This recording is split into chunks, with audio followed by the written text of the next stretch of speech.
Hey guys, Eric here with Project DIY. Today we're in the house. We're going to be doing one of the things that is probably the worst thing on everybody's list to do. Let's go check out what we're going to do. We are going to be getting up there in the attic. Yes, it's awful, but we're not putting insulation in today. We are putting in, it's kind of insulation, but it's not the pink fluffy stuff that you're thinking about. This is what we're going to be putting in today. I want to show you guys something. I just put a video on outside in the barn, the double-sided foil. This is the part they recommend doing this for a dual climate where we live it's cold for about 6 and hot for about 6. So I'm gonna show you how I'm going to do this. So what we're gonna do is use this stuff here. This is aluminum, it's real thin, you can see. I'm gonna put a link in the description. This comes from Attic Foil. So what I'm gonna do is, obviously up here I have vaulted ceilings, so I can't get access to that anymore. But from here to the end of the house, I have attic space. So what I did already is I measured from the end of the house and the bedrooms there all the way to here where it ended, and I have 27 feet. So what I'm gonna do, you can do it outside if you don't have room. I have room in my house. So what I'm gonna do is roll it out through here, and I'll cut it at 27 feet, and then I'll roll it up, maybe put a piece of tape or something on it. All I'm gonna do is, this is what they recommend. I'll put a link in the description so you can go read it for yourself if you want to see what they say. Is basically we're gonna take this, we're gonna lay it on top of the blown in insulation. I have done that already when I redid this house. I did do that. So I'm just gonna lay it on there. What that does is in the cold winter time, it helps keep, it's reflective on both sides. So it keeps your hot air down and the cold air up. And in the summertime, keeps your hot air up there and your cooler air down here. So it helps the two pass. Now, obviously if you're in a hot environment, they do recommend stapling it to the underside of your rafters, your 2x6s or 2x4s, whatever you have up there, 2x8s, whatever you have for your rafters, they recommend staple it to it because that way it keeps as much heat away from you as possible. But we're in a mixed climate, so they say this is the best option where you get, I guess, the most bang for your buck out of both seasons. So that's what I'm gonna be doing. I have one light up there, but so I'm gonna see what I can do. I will show you what I'm doing, how I'm doing it, and the finished product. I just don't know how good the lighting's gonna be. But I want to bring this to you guys. Maybe this might be something you might be interested in because I'm anxious to kind of see how much it helps out just keeping, you know, the hot air up there this summer, because right now it's May. So it's getting ready to start getting hot. I'm doing it now before it gets bad hot because I don't want to be up there when it's it's 95 outside and 120 up there. So we're gonna get this done today. I'm gonna show you guys how to do it. And hey, hopefully this turns out and it's very helpful. So let's get into it.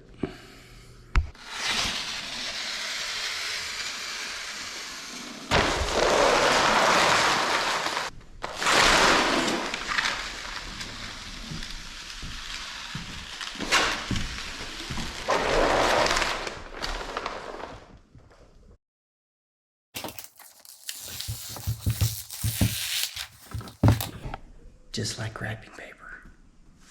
I'm just glad I don't have to wrap because that is a bad sight.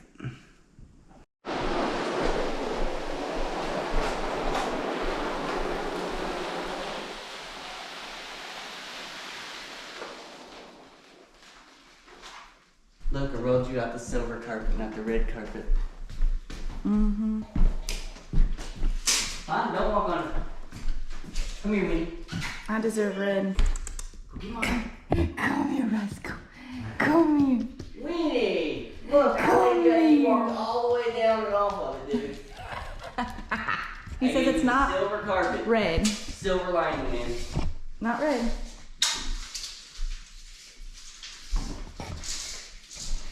Smart gold.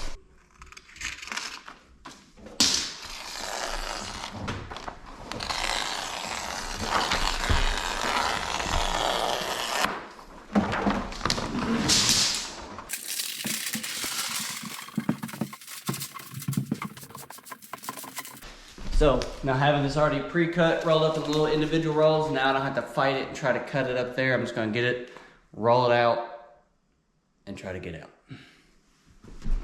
Now, as I mentioned before, if you don't have the room in your house to where you can hire whatever your distance is, I need 27 feet. If you don't have that much distance, room in your house, it's not a big deal. Take it outside, roll it out there, cut it, no big deal. Just, this is a better way to do it for me. And you might be wondering, why don't I just make one cut, one measurement? Well, I need 27. I have a 25-foot tape measure, And I'm too lazy to get a bigger tape. I already had this one in here, so that's why.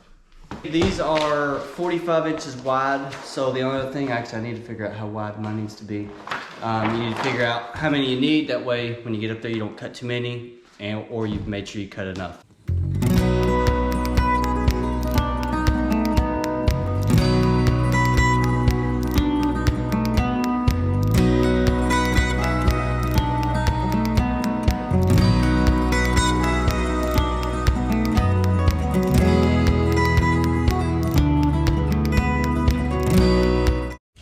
Oh, Roscoe, you're gonna be in trouble. Look at the mess you already made, you bad dog. All right, here's the climb we're gonna take that nobody wants to. It's so dark and scary up there.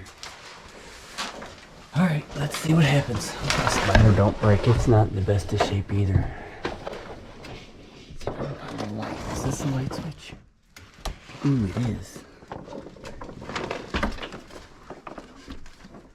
But here's all of our nice fluffy pink stuff. So what we're gonna do is we're just gonna roll this out. I'm probably gonna have to wade through that mess. I'm not looking forward to that. But we're up here, we're just gonna lay it on top and go back and forth till we're done. And then we're going to get out of here. Alright, this was a bit of a bear doing it with one person. If you do have two, you can have somebody on each end. It won't be too bad because as you can see, I'm walking back and forth because I get one end up, be kind of crinkled, you'd pull it and then the other end would move, and trying to push it down to get it all the way down in there. As you can see, it's moving right there, getting it down further. You know, it worked. It wasn't a huge ordeal, but it would be a little easier if you have two people to where you could kind of work it together. It would go a little faster, but I only had to put 5 sheets, so it wasn't too bad.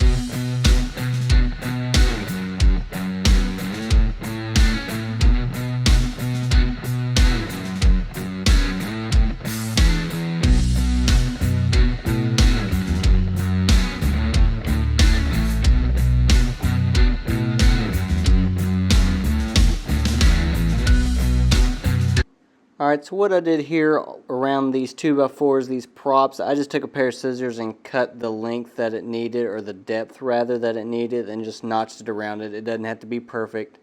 And then cut it off here so that way I could still get up inside the door. Alright, I know the lighting is not the best in here, but this is what you got. I wouldn't worry about that little spot back there behind this fan because I don't want to get too close to it. We don't really use it anyways, but in case it does get turned on, actually this needs to be pulled over. I don't want that stuff getting caught up in it. So there you can see, it's just laid on top of it, okay? Now one thing I will say, all the way in the corner, I hung off about 1.5 feet or so on each end, maybe 2 feet. Because if you have vents on the outside, you don't want to cover that up to where it can't ventilate correctly. So this is just, like I said, it's just laid on top of here. I mean, you can see it's got some kinks and stuff in it. I'm not worried about that. It's fairly easy. Like I said, in a hot climate, what I was telling you, the hot climate, what they'll do is they'll staple this straight to here. They'll pull it down, get nice and tight, and just use a staple gun and staple it to the actual up here, which to your rafters, which makes sense. But in my condition where I'm, like I said, I'm about half and half, 6 months or so warm, 6 months or so cool. So that's why I'm doing it this way, and it's technically a little bit easier. So guys, if you would subscribe to the channel, if you would hit that like button, it helps out a lot. We appreciate you guys watching. The channel's grown, and that's all because of you guys watching. Also check out the merchandise. Honestly, I'll tell you when I'm lying, okay? Seriously, I will. So guys, remember, as always, why hire a guy when you can DIY? Thanks for watching.